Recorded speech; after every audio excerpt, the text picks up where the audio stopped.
अस्सलाम वालेकुम रहमतुल्लाहि व वालेकुम बरकातुहू। सलाम वरहमतुल्लाहि वबरकातुहू। मेरा नाम वसीम अहमद है और मैं दिल्ली से आपकी बारगाह में हाजिर हुआ हूँ। माशाअल्लाह। मेरा सवाल ये है कि एक नवयुवक, एक यूथ जो है, वो समझ नहीं पाता कि उसे किस मंजिल की तरफ जाना है। वो बहुत सारे रास्ते अपनाता है। 25 से 30 साल तक वो कॉलेज में पढ़ता है। उसके बाद 10 से 15 साल वो किसी कॉम्पिटिशन की तैयारी करता है।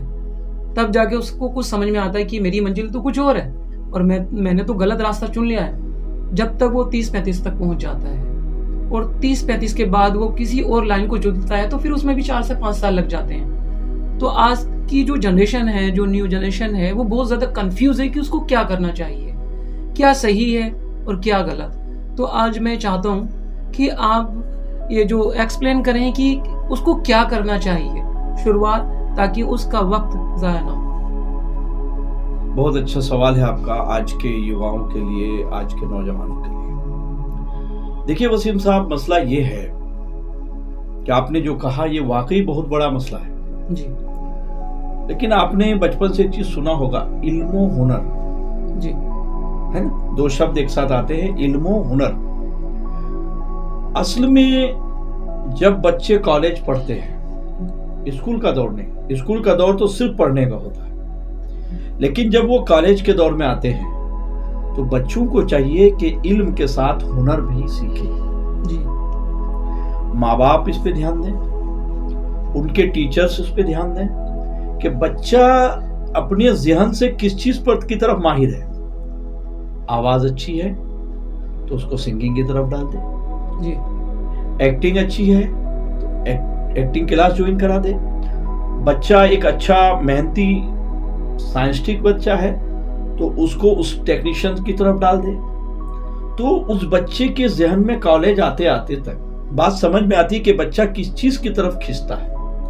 जी ठीक है, तो ये उन लोगों का है जो एक ही चीज, पढ़ाई के दौर में पढ़ता रहा, कॉलेज के दौर में कॉलेज करता रहा, फिर खेलता कूदता रहा, अपने वक्त को जाया किया, दोस्तों के साथ घूमना, समझे कि नहीं, और फिर अपने लेडीज दोस्तों के साथ घूमना, इस तरह वक्त जाया करता है। कॉलेज की जिंदगी खत्म होती है तो स्ट्रगल पे दौड़ता है अपने काम के लिए, और इस तरह उसका वक्त जाया होता है यहाँ तक कि 30-35-40 साल का होता है। अन्यथा वो इंसान गुर्बत, नाकामयाबी की दलदल में फंस जाता है। जी जी फिर कुछ लोग आत्महत्या की तरफ जाते हैं, कुछ लोग गलत कदम उठा लेते हैं शॉर्टकट में पैसा कमाने का, है ना, और कुछ लोग गुर्बत में जिंदगी गुजारते हैं। तो हम ऐसे युवाओं को आपके माध्यम से ये कहना चाहते हैं कि वो इल्म के साथ हुनर सीखे, जी और जैसे ही उसकी पढ़ाई खत्म होती, ग्रेजुएशन कर लेता है, उसके बाद वो कोई ऐसे काम पे लग जाए जहां से उसकी सेविंग चलता रहे। ठीक, जी 8 घंटे की 6 घंटे की ड्यूटी करे, पैसा कमाए, वो रोजी रोटी कमा रहा है, लेकिन उसकी जहन में एक बात है कि मुझे हीरो बनना है, मुझे फिल्मों में काम करना है, मुझे कंपनी खोलना है, अदरवाइज कुछ भी अगर उसकी सोच में है कि मुझे ये चीज हासिल करना है, तो वो 8 घंटे 6 घंटे की ड्यूटी में जो अपनी कमाई कमा लिया, रोजी कमा लिया, जी उसके बाद का टाइम वो उस पे सर्व करे।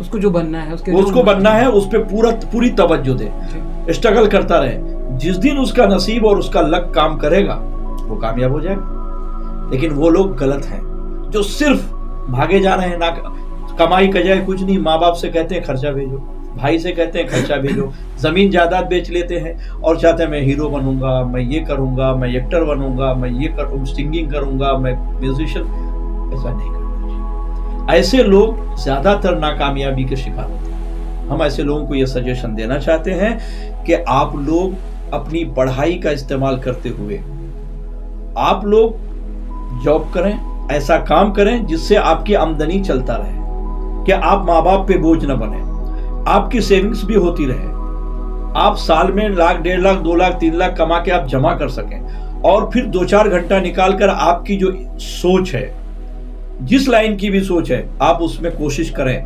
और फिर एक दिन मौका आएगा, आपकी मेहनत काम रंग लाएगी, आप जो सोचते हैं उसमें आप कामयाब हो जाएंगे। तो आज के युवाओं को करना चाहिए कि अपना वक्त जाया न करें, अपने वक्त को बर्बाद न करें।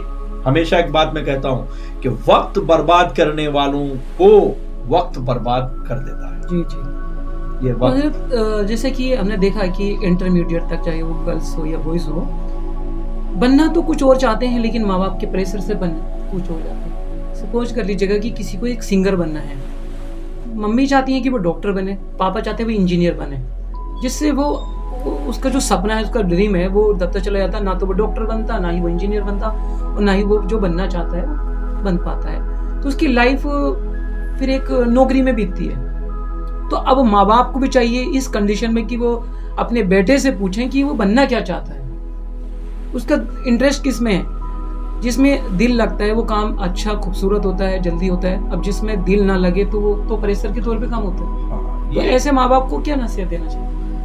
मैं इसमें युवाओं को नसीहत नहीं दूंगा। इसमें मैं सबसे पहले तो माँ बाप जो होते हैं, पेरेंट्स, मैं उनसे कहना चाहूँगा कि वो अपने बच्चे की जो उनकी जो ख्वाहिशात है, कुछ बनने के जो उनके उमंग है, उसकी जो है बर्बाद ना करें, वरना वो अपना अच्छा बेटा खो देगा। तो इस कंडीशन में बच्चों को माँ बाप को बैठाना चाहिए। माँ बाप को चाहिए कि बच्चे की बात को मानते हुए और बच्चे की उत्साहत को देखते हुए बच्चे को साथ दे, खुद उनको गाइड करें कि मेरा बच्चा जो बनना चाहता है बने, जा बेटा बाप पीछे खड़ा है तू बन के दिखा। जी जी।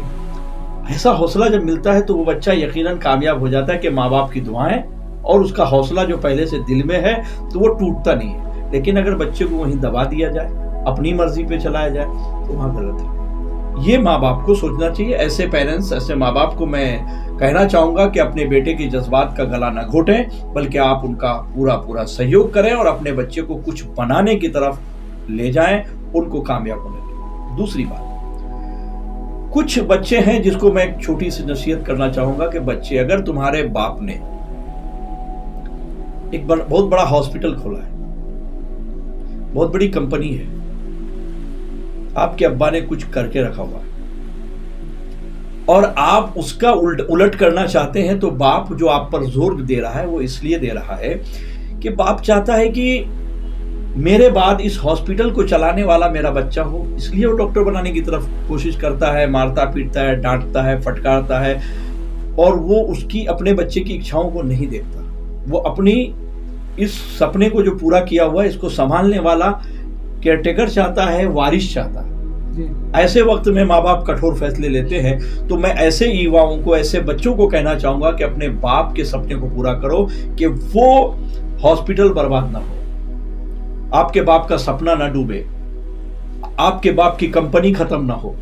तो आप अपने बाप की उस चीज को करने के लिए अपने मन को मारो और कोशिश करो कि आप भी एक अपने बाप की तरह एक अच्छा डॉक्टर बनो, एक अच्छा कंपनी चलाने वाला मालिक बनो, या जो भी आपके अब्बा का है। तो यहाँ क्या होता है वसीम साहब, ऐसा करने वाले बच्चे अगर कंप्रोमाइज करके अपने बाप की सुनते हैं तो कामयाबी ये मिलेगी कि उसके बाप ने 1 करोड़ कमाया जी।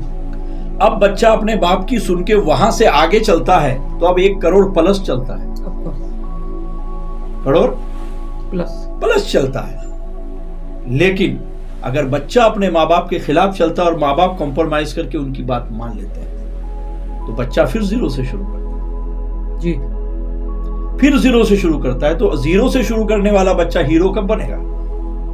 तो इसलिए चाहिए कि 1 करोड़ है तो 1 करोड़ प्लस में आ जाओ, तो उसका सपना जल्दी पूरा हो सकता है। अच्छा, एक डॉक्टर क्या एक्टर नहीं बन सकता? एक डॉक्टर क्या सिंगर नहीं बन सकता? एक डॉक्टर क्या खिलाड़ी नहीं बन सकता? उसके टैलेंट, उसके अंदर की जो अपनी काबिलियत है, वो अपनी चीज को संभालते हुए अपनी इच्छाओं को भी पूरी कर सकता है।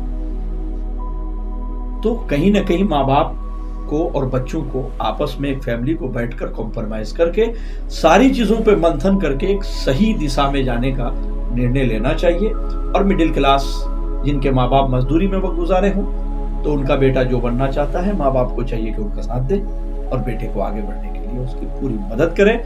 कोई भी घर, कोई भी फैमिली अपने नौजवान बच्चों से जो है, इंशाल्लाह अगर इन बातों पे अमल करेगा तो वो लोग कभी भी अपने बच्चों से ना उम्मीद नहीं होगा, बच्चे माँ बाप के खिलाफ नहीं होंगे।